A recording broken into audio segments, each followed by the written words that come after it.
हर हर महादेव, मैया भवानी की जय। दुख पड़ता है तो गुरु के पुकारता है आदमी। अब हम यही गाने जा रहे हैं भजन। अमृत के घोट केहू केतनो पियाए गो माई बिना, तबो ना करे जावाजू नहीं है हो भैया ये गो माई बिना।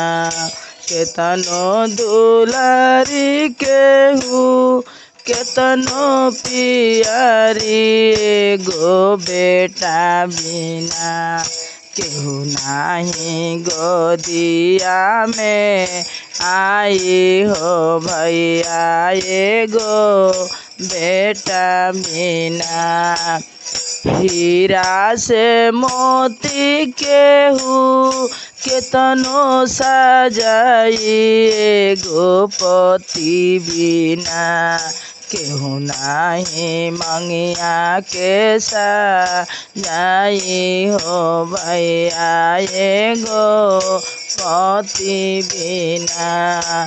बोझला नैया मजा धरवे में छूटल हमारा गुरु बिना, केहू नाही पारावा वो तारी हो भैया शिव गुरु बिना।